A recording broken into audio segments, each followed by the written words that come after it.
भारत में मंदिरों को अक्सर शांति और आस्था का प्रतीक माना जाता है, लेकिन कल्पना कीजिए अगर आपको पता चले कि एक मंदिर के ज़मीन के नीचे हजारों लाशें दफन हो। कुछ ऐसी ये खबर है, कुछ ऐसी ही ये न्यूज़ है जो मैं आपके सामने इस वीडियो के माध्यम से बताने का प्रयास कर रहा हूँ। और मैं इस वीडियो के माध्यम से बताऊंगा आपको कि वो शख्स कौन है जिसने हत्याएं की हैं, जिसने ये लाशें इस मंदिर के नीचे दफन की हैं। कौन है वो व्यक्ति, इस वीडियो में मैं बताऊंगा पूरी जानकारी के साथ में। बने रहिएगा वीडियो के अंत तक, वीडियो को पूरा देखना।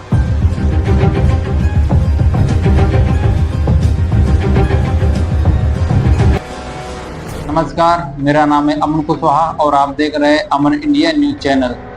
ये कहानी शुरू होती है जुलाई 2025 कर्नाटक से।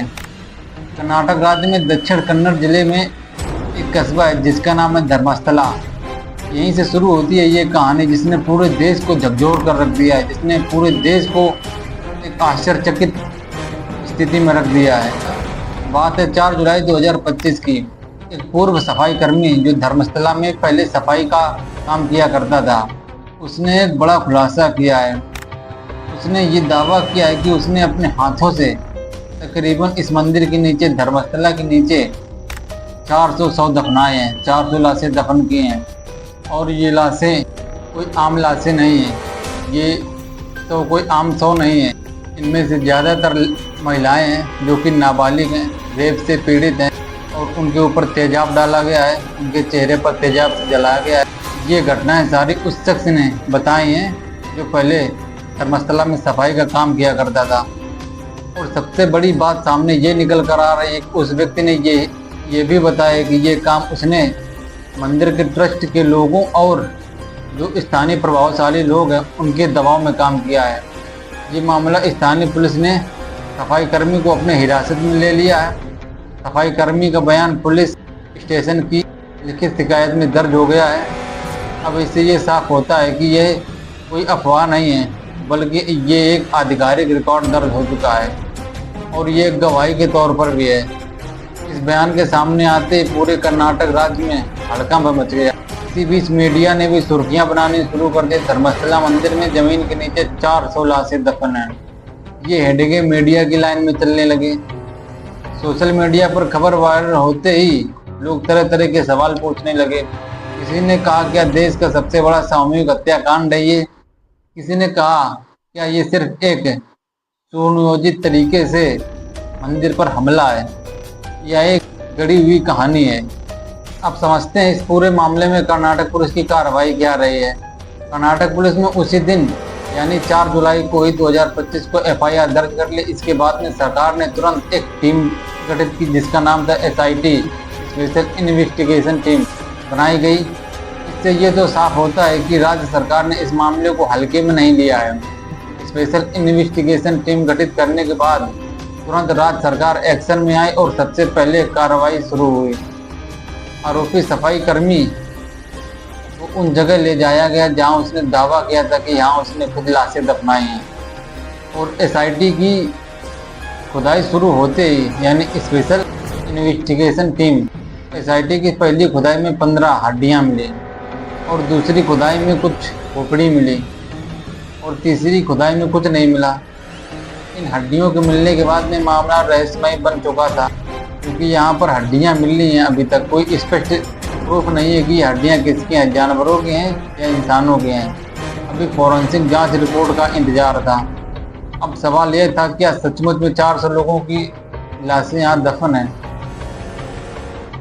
या फिर ये झूठी कहानी है जिसे लोगों ने अपने फ़ायदे के लिए गढ़ी या फ़ायदे के लिए फैलाई है। इस कहानी का सच जानने के लिए हमें ले जाना होगा आपको जुलाई से अगस्त 2025 के महीने में।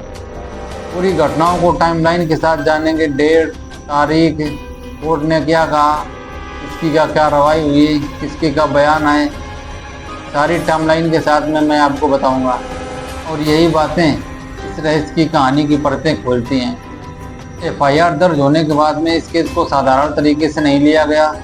SIT की टीम की गठित के बाद ये जिम्मेदारी एक वरिष्ठ IPS अधिकारी को दी गई। जिनका काम था सिर्फ इस केस की जमीन तक पहुंचना। अब बात कर लेते हैं 5 जुलाई 2025 की। 5 जुलाई 2025 होते ही सरकार अखबारों ने न्यूज में छापने लगी और अखबारों में लिखा जाता है SIT को इस मामले की पूरी जानकारी इकट्ठा करने के लिए जरूरत पड़ने पर फॉरेंसिक का साथ लिया जाएगा। अब एक बात तो साफ हो गई थी कि ये मामला अब लोकल पुलिस का नहीं रह गया था। अब होना क्या था, हड्डियां निकल चुकी थी। समझो अब अभी तक किसी ने ये पुष्टि नहीं की थी कि हड्डियां इंसानी है या जानवरों की हैं, लेकिन हड्डियां जमीन से निकली थी। यह बात पूरे मामले को और गंभीर बना देती है। जैसे ये मामला मीडिया के सामने पहुंचा, मीडिया ने इसे बड़े स्तर पर कवरेज करना शुरू कर दिया। अखबारों ने लिखा मंदिर के जमीन के नीचे मिली खोपड़ी और लिखा धर्मस्थला बना सबसे बड़ा crime scene. Social media expert tweet करने लगा, ट्रेंडिंग पे आ गया #धर्मस्थला एक्सपोज। लोग कह रहे थे अगर ये सच है तो यह भारत की सबसे बड़ी सामूहिक हत्या होगी। और दूसरी तरफ वही मंदिर के जो पक्ष में थे, मंदिर के ट्रस्ट के लोग थे, उनका कहना था कि ये एक षड्यंत्र है ताकि मंदिर की छवि खराब करने के लिए की गई है। मंदिर ट्रस्ट ने आधिकारिक बयान जारी किया और कहा ये आरोप पूरी तरह से झूठे हैं। किसी ने हमारी प्रतिष्ठा को नुकसान पहुंचाने के लिए ये कहानी गढ़ी है। अब आप समझो ये मामला दो तरफों में बढ़ चुका था। एक वो लोग जो मंदिर के पक्ष में थे, एक वो जो मंदिर के विपक्ष में थे, जो चाहते थे कि इस घटना की पूरी निष्पक्षता के साथ जांच हो। और ये लोग कौन हैं जो इस जमीन के नीचे गड़े, इस धर्मस्थला मंदिर के नीचे गड़े हैं। कुल मिलाकर अब ये मामला दो भागों में बढ़ चुका था, दो तरफा में बढ़ चुका था। इसके बाद अगली कार्रवाई शुरू होती है, जिसमें SIT की टीम ने पूछा सफाई कर्मी से सवाल कि ये तुम्हें किसने आदेश दिए थे कि वहाँ पर लाशें दफनाओ, कौन थे वो लोग। फिर सफाई कर्मी कहता है कि मुझे दबाव डाला जाता था। उससे कहा गया अगर तुमने मुंह खोला तो अगली लाश तुम्हारी होगी। लेकिन पुलिस ने अभी तक सफाई कर्मी के इस बयान की स्वतंत्र तरीके से पुष्टि नहीं की थी। यानी यह सिर्फ एक सफाई कर्मी का दावा था, लेकिन सफाई कर्मी के बताए हुए स्थानों पर, जगहों पर हड्डियां मिली थी और इस तरह से उसके बयान को झूठा भी नहीं बताया जा सकता है। जनता का और आप लोगों का सबसे बड़ा सवाल था कि ये मामला इतने सालों तक पता क्यों नहीं चला। क्या प्रशासन, सरकार या राज्य सरकार इसमें मिली भगत थी या फिर किसी बड़े क्रिमिनल की साजिश थी इसमें। इस पूरे विवाद को कर्नाटक सरकार ने समेटते हुए कहा जब तक फॉरेंसिक जांच नहीं आ जाएगी तब तक किसी निष्कर्ष तक पहुंचना गलत होगा। लोकल मीडिया और जनता इतनी जल्दी शांत होने वाली नहीं थी, क्योंकि जहां आस्था हो वहां इस तरह के आरोप लगे हों तो भड़कना लाजमी है। वक्त आ चुका तो जुलाई 2025 का पहला सप्ताह जुलाई 2025 का पहला सप्ताह बीत चुका था। SIT के पास कुछ हड्डियां थी, एक गवाह था, गवाह का एक बयान था, लेकिन सच अभी अंधेरे में था। सवाल वही बार बार यही था कि क्या सचमुच में 400 लोगों को दफनाया गया है या फिर ये किसी का बनाया हुआ एक प्लान। अब आता है जुलाई 2025 का दूसरा सप्ताह। पूरा कर्नाटक इस केस पे नज़र बनाए हुए बैठा था। हर किसी के मन में एक ही सवाल था, हड्डियों का सच क्या है। वहीं दूसरी तरफ सारी बरामद हड्डियां बेंगलुरु की फोरेंसिक साइंस लेबोरेटरी में भेज दी गई थी। ये वही संस्था है जो क्राइम इन्वेस्टिगेशन हड्डियों को और DNA की जांच करती है। कई दिनों के बाद एजेंसी की रिपोर्ट आई जिसमें से ये कहानी ने एक नया मोड़ ले लिया। फोरेंसिक रिपोर्ट में खुलासा हुआ कि बरामद हड्डियां ज़्यादातर जानवरों की थी, गाय की थी, बकरी की थी, अन्य पशुओं की हड्डियां थी, लेकिन कुछ टुकड़े ऐसे मिले थे जो दो इंसानों की पुष्टि करते हैं। यानी मामला अब और उलझ गया था। अगर सारी हड्डियां जानवरों की होती तो मामला खत्म हो जाता, लेकिन इंसानी हड्डियों की संभावना ने इसे और गंभीर बना दिया। इन सब के चलते मंदिर ट्रस्ट की भी गंभीर देव चुप बैठने वालों में से नहीं था। उन्होंने अपना पक्ष रखा और कहा ये हमारे मंदिर की जमीन पर कभी कोई गैर कानूनी काम नहीं हुआ है। ये सब विरोधियों की चाल है ताकि मंदिर की छवि को नुकसान पहुँचाया जा सके। ये बयान जो मंदिर ट्रस्ट की तरफ से आया था ये अब अखबारों में छपने लगा। लोगों का भरोसा डगमगाने लगा। लोग सवाल करने लगे अगर ये विरोधियों की चाल है तो फिर इंसानों की हड्डियां कहाँ से मिलेंगी। क्या सच में 400 लोग दफन हैं या फिर से ट्विटर पर ट्रेंड करने लगा जस्टिस फॉर 400। तो अब समय जुलाई 2025 के मध्य का था। एसआईटी की टीम के पास कुछ हड्डियां थी। फोरेंसिक रिपोर्ट का इंतजार था। फोरेंसिक रिपोर्ट में इंसानी हड्डियां, मंदिर ट्रस्ट और सरकार सफाई दे रहे थे। डीएनए रिपोर्ट का इंतजार था और जनता व मीडिया लगातार सरकार पर दबाव बना रहे थे। यानी सच की तलाश अभी अधूरी थी। कुछ दिन बीते, दिन आया 29 अगस्त 2025। डीएनए की रिपोर्ट आ चुकी थी। रिपोर्ट में लिखा था कि 2 सैंपल इंसानी हड्डियों के, बाकी सारे जानवरों के थे। जैसे ये रिपोर्ट मीडिया में आई, देश भर में सवाल गूंजने लगा। अगर इंसानी हड्डियां मिली तो वो लोग कौन थे जो इस धर्मस्थला के नीचे दबे हैं? लोगों के मन में एक सवाल गूंजने लगा, क्या सिर्फ ये 2 ही शव हैं? बाकी भी तो हो सकते हैं। अब इसमें एसआई की टीम के ऊपर दबाव बनने लगा। अंदर अंदर क्या चलने लगा किसी को कुछ पता नहीं। क्या सच्चाई छुपाई गई है ये किसी को पता नहीं चला। अभी आगे जानिएगा पूरा मामला। अब इस मामले में इंटरनेशनल मीडिया ने भी एंट्री ले ली। सरकार पर दबाव बढ़ने लगा था, निष्पक्षता जांच हो। अब एसआईटी की टीम के सामने बड़ा सवाल था, क्या वास्तव में यहाँ पर हजारों लाशें हैं या फिर किसी ने चुपचाप यहाँ पर पहले कोई किसी समय दफन कर दिए होंगे कोई लाश। मंदिर ट्रस्ट की तरफ, एसआईटी की तरफ से तमाम सारे बयान जारी हुए। तमाम सारी अपनी अपनी सफाइयाँ दी गई। अब महीना अगस्त 2025 आ चुका था। कर्नाटक की राजनीति में भूचाल चल रहा था। मुद्दा बस यही था, 400 लाशों का। अब धर्मशाला में बरामद हुई हड्डियों का मामला एसआईटी की समिति तक नहीं था, अदालत चौखट पर भी पहुंच चुका था। कोर्ट ने सरकार और एसआईटी की टीम से रिपोर्ट मांगी, लेकिन एसआईटी का जवाब आया, हमने अभी तक कोई सामूहिक कब्र और 400 लाशों जैसी कोई चीज नहीं पाई है। यहाँ पर एक सवाल खड़ा करता है, जब 2 लाशें वहाँ पर 2 इंसानों के सबूत मिल चुके हैं तो क्या वहाँ पर सच को दबा दिया गया है, या इसमें कोई अंदर ही अंदर कोई ऐसे क्रिमिनल नेता या बड़े चेहरे सामने आने को छुपाया जा रहा है? इस मामले को गहन से जांच होनी चाहिए। इसमें कोर्ट की नज़र में जांच होनी चाहिए। कम से कम 5 लोगों की इसमें टीम बैठानी चाहिए, तब जांच होनी चाहिए। नहीं तो इस मामले को यूं ही दबा दिया जाएगा। क्योंकि आप लोग समझो, 400 लाशें होना कोई मामूली खेल नहीं है। वो भी नाबालिग लड़कियां, इनके ऊपर तेजाब डाला गया था। ज़्यादातर महिलाएं थी उसमें। उस व्यक्ति का ये दावा था। अगर ये बात सत्य है तो समझो ये भारतीय इतिहास की सबसे बड़ी घटना है। क्या कांड होगा?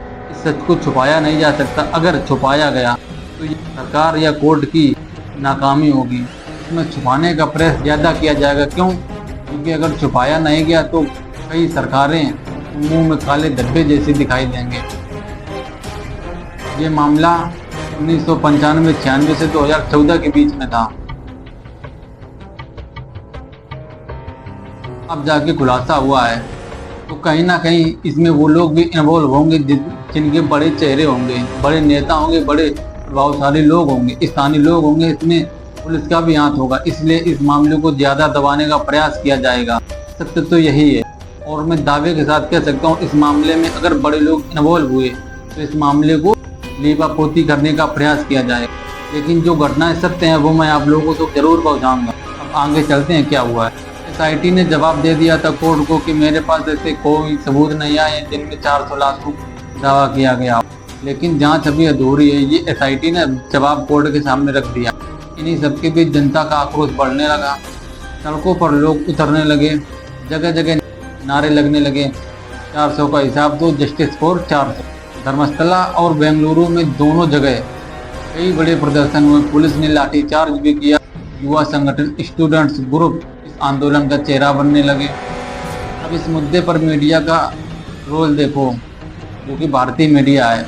भारतीय मीडिया इसे मंदिर की प्रतिष्ठा पर हमला बताने लगी।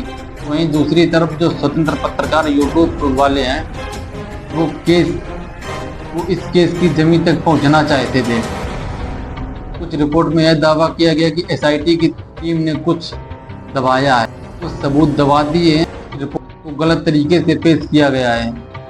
लेकिन सवाल वही खड़ा होता है, क्या सचमुच में यहाँ पर 400 लोग मारे गए थे या दफनाए गए थे? ये रिपोर्टें झूठी नहीं है।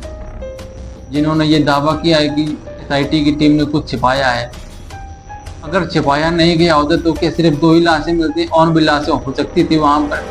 अगर उस व्यक्ति ने इतनी हिम्मत के साथ ये दावा किया है, या वो खुद कह रहा है कि हमने यहाँ पर लाशें दफनाई हैं, सत्य को छुपाया जा रहा है। अगर इसमें ज़्यादा एक्टिव नहीं हुआ गया तो इस मामले को यूं ही दबा दिया जाएगा। जाने कितनी लाशें सड़ जाएंगी जिनकी अभी तक पुष्टि नहीं हो पाई, ना हो पाएगी कभी, कि वो कौन थे, कहाँ के लोग थे, कैसे मारे गए थे।